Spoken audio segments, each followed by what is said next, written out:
2026 के जो jewellery market है उसमें चल क्या रहा है? अब लोग सिर्फ इमोशनली ड्रिवन होकर के ज्वेलरी नहीं परचेज कर रहे हैं। अब लोग लैब ग्रोन डायमंड्स तरफ जाने लगे हैं। लोग अब हैवी ब्राइडल ज्वेलरी नहीं प्रेफर कर रहे हैं। लोग कलरफुल जेमस्टोन की तरफ भी जा रहे हैं। सर्टिफिकेशन पे बहुत ज़्यादा इंपॉर्टेंस दिया जा रहा है। क्या लैब ग्रोन डायमंड्स एक्चुअल होते हैं, रियल होते हैं? केमिकली, फिजिकली, ऑप्टिकली 100% रियल है। जो ऑब्जेक्ट 1000 ईयर्स में फॉर्म हो रहा था, हमने उसको बहुत कम टाइम में फॉर्म कर दिया। फ्यूचर में भी आई थिंक लोग गोल्ड को ज्यादा प्रेफरेंस देंगे। ट्रेडिशनली देखें तो ये एक इमोशन है औरतों के लिए, सिक्योरिटी है और एक आइडेंटिटी भी है। इन्वेस्टमेंट के तौर पर स्टॉक्स हो गए, IPOs हो गए, म्यूचुअल फंड्स हो गए। अगर आपको प्योरली इन्वेस्टमेंट पर्पस के लिए लेना है, जैसे कॉइन्स हो गए, बार्स हो गए, तो आप 24K गोल्ड ले सकते हो। लेकिन अगर आपको ज्वेलरीज के लिए परचेस करना है तो उसमें 22K गोल्ड लगता है। जैसे डायमंड्स और इन सबको अगर आपको एम्बेड करना है अपनी ज्वेलरी के अंदर, तो वहाँ पे 18K गोल्ड यूज़ कर सकते हो। 14K डेली वेयर में आप इसको यूज़ कर सकते हो। एक बात बहुत इंपॉर्टेंट मैं आपसे कहना चाहता हूँ, ज्वेलरी को प्योर इन्वेस्टमेंट मत समझो। नमस्कार, मैं हूं जया सिंह नरूका और आज के इस पॉडकास्ट में मैं आपका स्वागत करती हूं। तो आज हम बात करने वाले हैं एक ऐसी चीज़ के बारे में जो ऑनेस्टली मुझे तो बहुत पसंद है और साथ ही साथ हर उस औरत को पसंद है जो ज्वेलरी में इंटरेस्ट रखती है। जी हाँ, ये एक टिपिकल टॉक शो नहीं है। यहाँ हम जानेंगे कि 2026 में एज अ स्मार्ट बायर आपको किन किन चीज़ों का ध्यान रखना चाहिए, और इन्हीं चीज़ों के बारे में डिटेल में बताने के लिए आज हमारे साथ मौजूद है ज्वेलरी एक्सपर्ट जिनका नाम है Saad Abbasi. Thank you very much Jaya. Actually मैं बहुत एक्साइटेड हूँ आज, बिकॉज हाल ही में आप देख रहे हैं ना कि बहुत कन्फ्यूजन चल रहा है। एक लेयर है पूरी प्रॉपर कन्फ्यूजन की। इंस्टाग्राम पे कुछ और ट्रेंड करता है, ठीक है, फैमिली ट्रेडिशंस कुछ और कहते हैं, आपको कंपेल करते हैं कुछ और परचेस करने को, बाय करने को। सेम एज वेल जो जूलर्स हैं उनकी भी एक डिफरेंट स्टोरी है जो आपको सुनने को मिलती है। हालांकि इस क्लैरिटी से कट थ्रू जा करके जो सही डिसीजन है वो लेना काफ़ी इंपॉर्टेंट है। And I hope today I am gonna clear all those confusion in this podcast. तो साथ जी स्टार्ट करते हैं सबसे बेसिक क्वेश्चन से कि 2026 के जो ज्वेलरी मार्केट है उसमें चल क्या रहा है? एक बहुत ही बड़ा शिफ्ट तो नहीं, लेकिन हाँ शिफ्ट देखने को मिला है 2026 में। अब लोग सिर्फ इमोशनली ड्रिवन होकर के ज्वेलरी नहीं परचेज कर रहे हैं। बहुत सी नई चीज़ें आ चुकी हैं। फॉर एग्जांपल अब लोग लॉजिकली भी ज्वेलरी को परचेज कर रहे हैं। उनका अब ये ज़रूरी हो गया है जानना कि भाई मेकिंग चार्जेस क्या है, इस पे एथिकली सोर्स हुआ है कि नहीं हुआ है, सर्टिफिकेट मुझे कैसे मिलेगा, वो उसकी ऑथेंटिसिटी कितनी होगी, है ना। तो ये सब चीज़ें जो और ऐड हो गई हैं, जो यंग बायर्स हैं वो इनमें जा रहे हैं। और they are not just buying jewellery for the sake of emotions, they are also buying jewellery for everyday wear और फॉर इन्वेस्टमेंट पर्पसेस। ठीक है, इन सब चीज़ों को वो ध्यान में रख करके ज्वेलरी खरीद रहे हैं। और अब सिर्फ ये नहीं रहेगा कि इंसान सिर्फ धनतेरस पे खरीद रहा है या उस पे खरीद रहा है। It has become a trend कि भाई मैं ऑफिस भी पहन के जाऊंगी, मैं क्या बोलते हैं पार्टीज में भी जाऊंगी तो मैं वो पहनूं। पहले क्या था कि लोग सिर्फ शादी और इन सब जगह ही ज्वेलरी प्रेफर करते थे। या सो ये एक शिफ्ट है, लोग थोड़ा उसको और नॉर्मलाइज कर रहे हैं बेसिकली। That's interesting. मतलब आजकल लोग इन्फॉर्म्ड बायर बन रहे हैं ना? एग्जैक्टली। फिर भी आप टॉप 5 ट्रेंड्स बताना चाहेंगे हमारे व्यूअर्स को? हाँ जी, बिल्कुल। तो जो मुझे लगता है कि ये टॉप 5 चीज़ें हैं जो बहुत जो चेंज हो गई हैं, ठीक है? अब लोग लैब ग्रोन डायमंड्स की तरफ जाने लगे हैं, ठीक है? फर्स्ट चेंज तो ये है जो काफ़ी ज़्यादा एक्सप्लोड हुआ है, राइट? बिकॉज़ क्वालिटी वही है, देखने में डिफरेंस पता नहीं चलेगा। एंड प्राइसेस में बहुत ही ज़मीन आसमान का फ़र्क है। यू कैन से कि 1/3 या 1/4 के प्राइस पे आप एक लैब ग्रोन डायमंड ले सकते हैं compare to a real diamond, right? And nobody can tell the difference. The second big change is लोग अब हैवी ब्राइडल ज्वेलरी नहीं प्रेफर कर रहे हैं, right? People are going towards minimalistic era, जहाँ पे जो वो शादियों में जो अपने ब्राइडल ड्रेस के साथ जो ज्वेलरी परचेस करते हैं या जो जो सेट्स लेते हैं, वो चाहते हैं कि वो उसको फर्दर यूज़ भी कर सकें ना, लॉकर में ही ना रखे रहें वो थ्रू आउट देयर लाइव्स। ये एक बड़ा चेंज है। थर्ड इज लोग कलरफुल जेमस्टोन की तरफ भी जा रहे हैं, sapphires, emeralds, ruby, right? People are going towards buying all these kind of gemstones as well. फिर आई थिंक सर्टिफिकेशन पे बहुत ज़्यादा इंपॉर्टेंस दिया जा रहा है, ठीक है? कुछ भी खरीद रहे हैं तो प्रेटी मच हर इंसान there very reluctant towards getting the certification of that product because they want to be sure कि whatever they buying is of the utmost quality, right?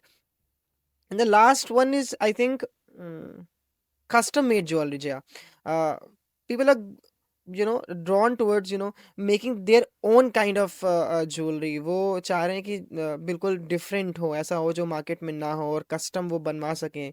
बहुत से लोग जैसे नाम लिखवाना, ये सब तो हम्म। काफ़ी पुराने हो चुके हैं हाँ। चीज़ें, राइट? बट कस्टम अब इससे आगे बढ़ चुका है।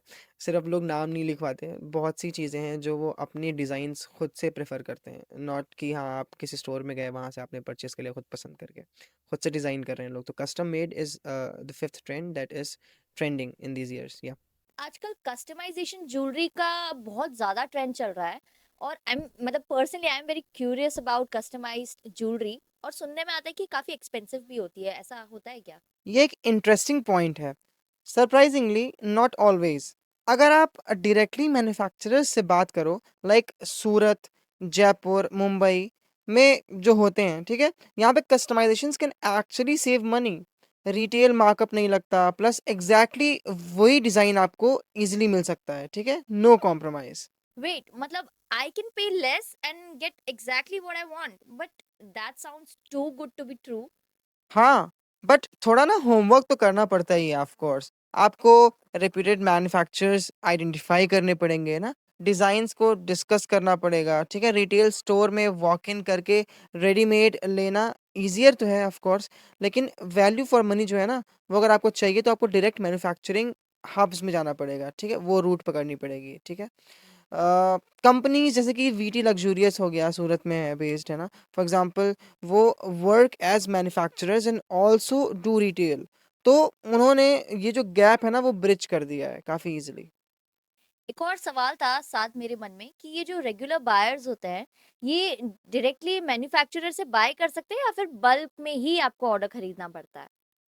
नहीं, नहीं, अब ना बहुत ढेर सारे मैन्युफैक्चरर्स हैं जो बी टू सी भी कर रहे हैं। फॉर एग्ज़ाम्पल वीटी लग्ज़ूरियस इन सूरत, वो मैन्युफैक्चरर भी हैं और रिटेल भी करते हैं। तो आप डायरेक्टली उनसे खरीद सकते हो, कस्टमाइज़ेशन भी कर सकते हो, प्राइसेस कॉम्पिटिटिव हैं, ठीक है? Plus certification and transparency certificate भी मिलता है। हाँ, ये तो आपने सही कहा, क्योंकि पहले ऐसा होता था कि कई ऐसे मैन्युफैक्चरर्स होते थे जो बल्क ऑर्डर्स ही देते थे। पर आजकल कन्वीनियंस हो गई है, वो डायरेक्ट कस्टमर्स के साथ डील करते हैं, तो क्या है, आई थिंक प्राइस भी मतलब इन बजट हो जाती है, और जो कस्टमर्स को चाहिए वो भी उन्हें मिल जाता है, तो दैट्स ग्रेट। या तो आपने जो ये लैब ग्रोन डायमंड्स की बात हुँ, करी, हुँ। देखो साथ जी, मुझे तो ये पर्सनली बहुत कंफ्यूज करते हैं। हुँ, हुँ। कुछ बोलते हैं कि फेक है, कुछ बोलते हैं कि फ्यूचर है, सस्टेनेबल है। तो आप स्ट्रेट अवे बताएंगे कि क्या लैब ग्रोन डायमंड्स एक्चुअल होते हैं, रियल होते हैं? जया, तो साइंस के हिसाब से अगर बात करें ना, तो ये 100% रियल है। केमिकली, फिजिकली, ऑप्टिकली, मतलब केमिकली जो उसके अंदर कार्बन एटम्स हैं सेम है डायमंड्स, ठीक है? फिजिकली जो आप उसकी जो हार्डनेस है ना, वो बिल्कुल ही सेम है डायमंड्स की तरह। और ऑप्टिकली तो भाई कोई इंसान, एक जो एक्सपर्ट होगा वो भी नहीं बता पाएगा अनलेस एंड अनटिल आप उसको एक लैब में मशीन्स के थ्रू अंडरगो करके ना चेक करें, ठीक है? तो इट्स 100% रियल, राइट? मतलब सीरियसली ये माइक्रोस्कोप के अंदर भी एकदम रियल ही दिखेंगे? Yes, that is the real question. बिना एडवांस्ड इंस्ट्रूमेंट्स के, बिना एडवांस्ड इक्विपमेंट्स के, एक ट्रेंड जेमोलॉजिस्ट भी डिफरेंस नहीं बता पाएगा। So unless and until you are putting it under these devices, है ना, जो बिल्कुल इसी के लिए बने हैं, nobody can tell the difference. Okay, then exactly difference होता क्या है? क्योंकि आपने बोला कि साइंटिफिकली ये आइडेंटिकल नहीं है, बट फिर भी हम कैसे पता लगा सकते हैं इसके बारे में? सी, फर्क सिर्फ ओरिजिन का है, जिनको आप रियल डायमंड्स बोल रहे हैं और जो मैं लैब ग्रोन डायमंड्स बोल रहा हूँ, उसमें क्या फ़र्क है कि एक एक प्रोडक्ट है, एक चीज़ है जो थाउजेंड्स ऑफ ईयर्स से, है ना, एक खान में, कोयले के खान में पड़ा हुआ है, वहाँ पे वो बन रहा है चीज़ें, मतलब थ्रू एक नेचुरल प्रोसेस से वो बन रहा है, ठीक है? नेचुरल हीट से, नेचुरल वेदर चेंजेस से नेचुरली वो फॉर्म हो रहा है, ठीक है? और हमने क्या किया, वही जो प्रोसेस है, हमने उसको लैब में रेप्लिकेट किया। वो टेम्परेचर्स, वो प्रेशर, उनके साथ हमने उस चीज़ को कम टाइम में बना दिया। तो ये डिफरेंस है कि जो जो ऑब्जेक्ट एक 1000 years में फॉर्म हो रहा था, हमने उसको बहुत कम टाइम में फॉर्म कर दिया। इससे ज़्यादा और कोई डिफरेंस नहीं है।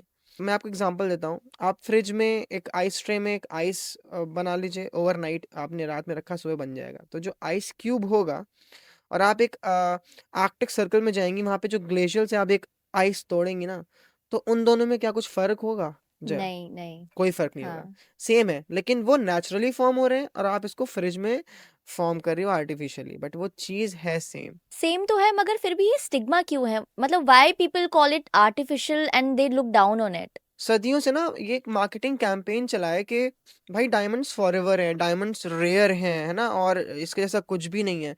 Which is actually not something that's deceptive. हुँ। सही चीज़ है वो, है ना? डायमंड्स हैं, diamonds are forever, diamonds are rare, ठीक है?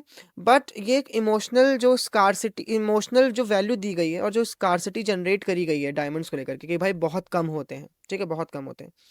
तो वो चीज़ कहीं न कहीं सही नहीं है। और ऑफ कोर्स स्कार्स हैं, बट ये जो इमोशनल वैल्यू दे दी गई कि भाई वही है रेयर, वही चीज़ है, उसके अलावा और कुछ भी उस जैसा नहीं है। तो वो मेरे ख़्याल से एक मार्केटिंग कैम्पेन्स की गलतियाँ हैं, लोगों के मन में ये चीज़ बैठा देना। अदरवाइज़ अगर आप एक लैब ग्रोन डायमंड्स पहन रहे हैं, तो उसमें भी कुछ ख़ास डिफ़रेंस है नहीं।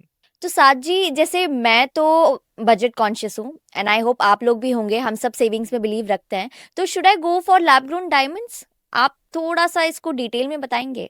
सी Jaya, if you are going solely for beauty, है ना, और आपको सिर्फ क्या बोलते हैं, डेली यूज पर्पसेस के लिए चाहिए, ठीक है, 100% you should go for lab grown diamonds, ठीक है। हालांकि अगर आपको एक बेहतर रीसेल वैल्यू चाहिए, ओवर टाइम वैल्यू चाहिए, कि ना वो बहुत टाइम तक रिटेन करे रहे अपनी वैल्यू को, तो वहाँ पर क्या होते हैं कि diamonds are better option. But अगर आपको अगेन उसे यूज़ के लिए पहनना है, पार्टीज़ में जाने के लिए, ऑफ़िस में आप सोच रही हैं कि आप उसको यूज़ कर सकें, ठीक है?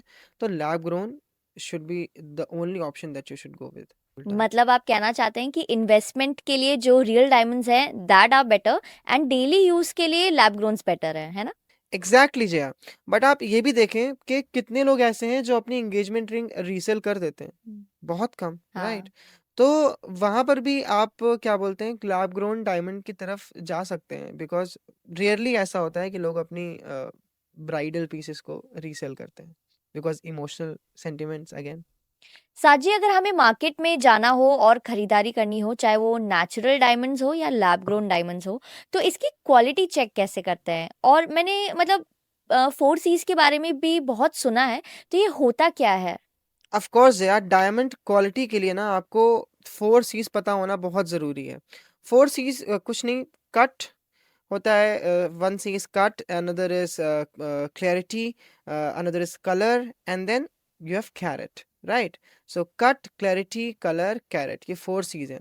कट क्या होता है? डायमंड कितना अच्छे से कट किया गया है, ठीक है? ये बहुत इंपॉर्टेंट फैक्टर होता है, बिकॉज़ इससे उसकी ब्रिलियंस का पता चलता है, ठीक है? एक डल डायमंड भी अगर ढंग से अच्छे से कट हुआ हो, तो वो अच्छा निखर के आ सकता है, और same as well vice versa, अगर बहुत अच्छा डायमंड है, सही से उसको प्रिसाइज़ली कट नहीं किया गया है, तो उसकी जो वैल्यू है वो कम हो सकती है, ठीक है? ये चीज़ देख see another thing is, diamonds को ना ग्रेड किया जाता है डी से जेड तक, है ना? जो डी ग्रेड कलर्स है, वो इसका मतलब है कि वो कंप्लीटली कलरलेस है, ठीक है? और सबसे ज़्यादा वैल्यूएबल यही होता है। जेड इज़ सबसे ज़्यादा टिंटेड डायमंड्स हो जाएँगे, उनकी वैल्यू मतलब कम होती जाती है। तो अगर बिल्कुल ही कलरलेस है तो बहुत वैल्यूएबल है। ये चीज़ देख clarity is basically internal inclusions and surface blemishes को मेज़र करता है। ये चीज़ देखनी पड़े। जितनी कम इम्परफेक्शंस उतना ज़्यादा वैल्यूएबल। ग्रेड्स होते हैं, FL meaning flawless, VVS very very slightly included, VS very slightly, SI is slightly included, I is included. Now fourth is carat. Carat is simply weight, ठीक है? 1 carat is like 0.2 grams. ये चीज देखनी पड़े, but remember bigger doesn't always means better, ठीक है? ये चीज देखनी पड़े। A well cut 0.9 carat diamond can always look better than a 1 carat poorly cut diamond, right? तो मतलब इट्स ऑल अबाउट क्वालिटी है ना? मतलब नॉट चेजिंग साइज़।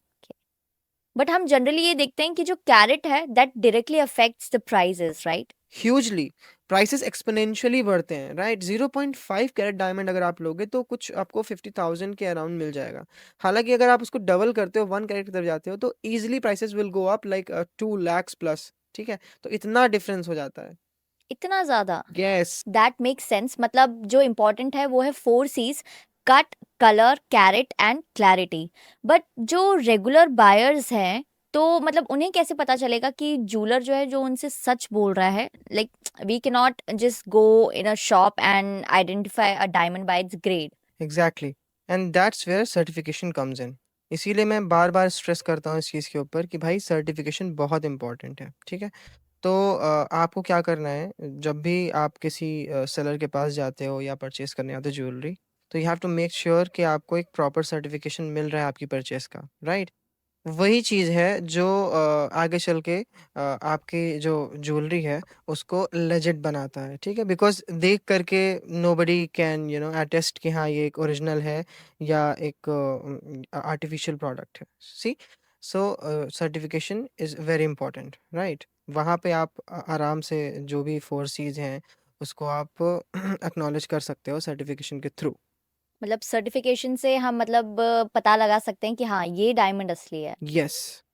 तो साथ जी हम डायमंड से थोड़ा हट के बात करते हैं। जैसे ये जेमस्टोन्स हो गए, रूबीज हो गए, एमरल्ड हो गए, सफायर हो गए, ये पॉपुलर तो पहले भी थे, लेकिन इनकी डिमांड अब जो 2026 में देखी जा रही है, बहुत ड्रास्टिकली चेंज हुआ है, बहुत ज़्यादा डिमांड बढ़ गई है। ये कैसे मतलब?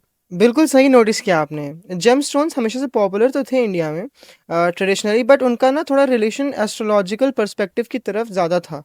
For example, I is include, Shani की दशा चल रही है तो ब्लू सफ़ायर, गुरु चाहिए तो yellow sapphire, that is there, that was there actually, but अब ना जेमस्टोन्स को थोड़ा फैशन स्टेटमेंट के साथ जोड़ा जा रहा है। I is, you can see celebrities on Instagram like Kate Middleton की sapphire ring, हम्म। प्रियंका चोपड़ा के emerald pieces, ये सब चीज़ें क्या है ना, इन्फ्लुएंस कर रही हैं लोगों को। तो चूंकि सेलिब्रिटीज कल्चर शिफ्ट हो रहा है, लोग जेमस्टोन्स की तरफ जा रहे हैं, तो लोग भी उसे फॉलो कर रहे हैं। अब ये सिर्फ एस्ट्रोलॉजिकल पर्सपेक्टिव से लोग नहीं पहन रहे हैं, एज अ ब्यूटी स्टैंडर्ड भी यूज़ कर रहे हैं।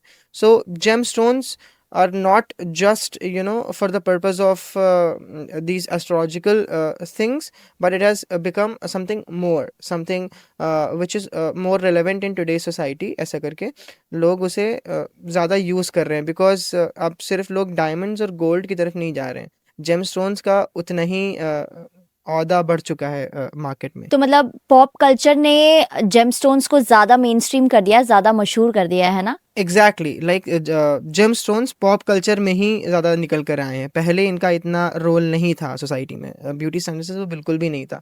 लोग सिर्फ और सिर्फ इसको एज अ वैसा यूज़ करते थे कि भाई मुझे ये चीज़ चाहिए, ये नहीं हो रहा तो मैं ये स्टोन पहन लूँ, ठीक है? इससे मेरा ये सुधर जाएगा, इससे मेरा शनि सुधर जाएगा, तो उस तरीके से यूज़ करते थे। लेकिन अब ऐसा नहीं है, अब आप इसको वैसे भी पहन सकते हैं बिना किसी एस्ट्रोलॉजिकल रीजंस के।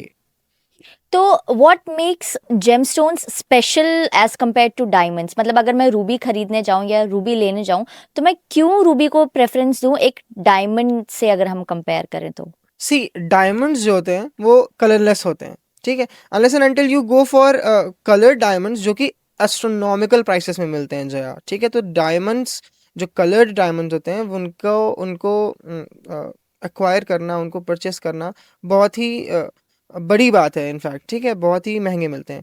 और आप जेमस्टोन्स इजीली खरीद सकते हैं, जेमस्टोन्स कलर्ड होते हैं, ठीक है? तो which goes on with your day to day life, है ना? आपकी जो ड्रेसिंग सेंस है, जो आपका ड्रेस कोड्स हैं, उनके साथ आप ज़्यादा अच्छे से इन सब पीसेस को, जेमस्टोन्स को आराम से डॉन कर सकते हैं, तो जो अच्छा लगता है बॉडी के ऊपर, ठीक है? एज अ ज्वेलरी पीस, जैसे कि रूबी का पैशनेट रेड, एमराल्ड का ग्रीन, है ना? सफ़ायर का ब्लू, ये सब क्या होता है, आपकी पर्सनालिटी को और निखारते हैं, ठीक है? और अच्छे से एक्सप्रेस कर सकते हो आप इन जेमस्टोन्स के थ्रू अपनी पर्सनालिटी को। तो एक कलरफुल होते हैं, तो एक लाइफ ऐड कर देते हैं आपके अटायर में, है ना? या ऑफ कोर्स, ऑब्वियसली एक डिफरेंस तो दिख ही जाता है डायमंड्स और जेमस्टोन्स में। बिल्कुल, ये ज़्यादा अच्छे से निखर के आते हैं, ठीक है? Diamond of course it's a luxury statement, but on the other hand gemstones थोड़ा फैशन स्टेटमेंट की तरफ ज़्यादा बैलेंस आउट होता है। यस।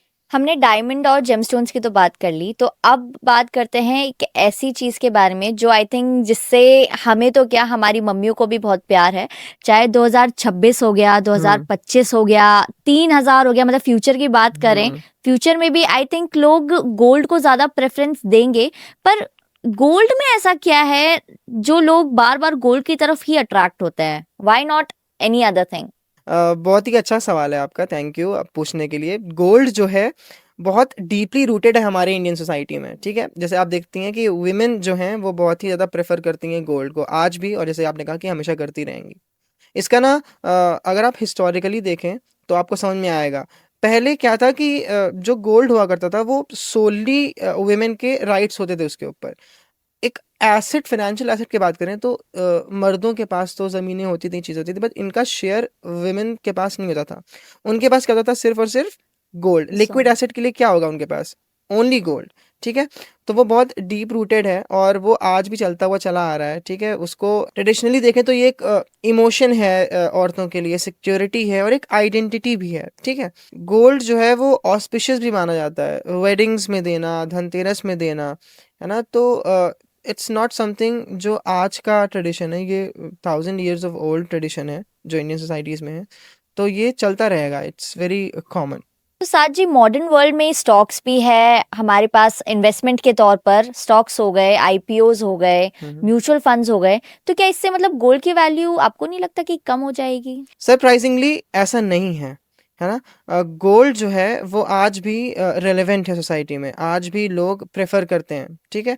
बिकॉज अनसर्टेनिटी होती है स्टॉक्स में, आईपीओज में, जब क्या बोलते हैं, ये सब चीज़ें डाउन जाती हैं, गोल्ड तभी भी स्टेबल रहता है। It's a hedge against inflation and uncertainty. Basically inflation हो भी रहा होगा, जो कि हो गई, गोल्ड की भी प्राइसेस के हिसाब से स्टेबल रहती हैं।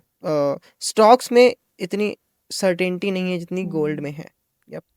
बात तो सच है, क्योंकि कुछ अभी 7-8 महीने पहले ही गोल्ड के प्राइसेस 70,000 समथिंग थे, और अब अचानक से मतलब 1.5 लाख के पार भी जा मतलब चले गए हैं, और चांदी तो आसमान छू रही है। Exactly my point. तो even in 2026 gold is like very important financially as well.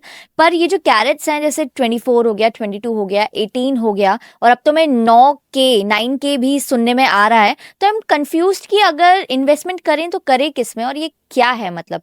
Okay, तो मैं ये आपको ना अच्छे से समझाता हूँ कि ये है क्या। बहुत से लोगों के बीच में कन्फ्यूजन रहता है कि 24K क्या है, 22K क्या है। 24K जो गोल्ड होता है ना, वो 99.9% प्योर गोल्ड होता है, ठीक है। बट वो क्या है ना कि ज्वेलरी के लिए सही नहीं होता, बिकॉज वो इजीली बहुत सॉफ्ट होता है, क्योंकि इट्स प्योर गोल्ड। तो प्योर गोल्ड है ना, बहुत सॉफ्ट होता है, ये इसको आप ज्वेलरी में नहीं बेंड कर सकते हो, ईजिली बेंड हो जाता है, ये ईजिली स्क्रैचेस आ सकते हैं। अगर आपको प्योरली इन्वेस्टमेंट पर्पज के लिए लेना है, जैसे कॉइन्स हो गए, बार्स हो गए, तो आप 24K गोल्ड ले सकते हो। लेकिन अगर आपको ज्वेलरीज के लिए परचेस करना है तो उसमें 22K गोल्ड लगता है, जो कि 91.6% प्योरिटी होती है उसके अंदर गोल्ड में। तो उसको आप इजीली ज्वेलरीज में फिट कर सकते हैं, वो कर सकते हैं। Now 18K gold is 75% pure.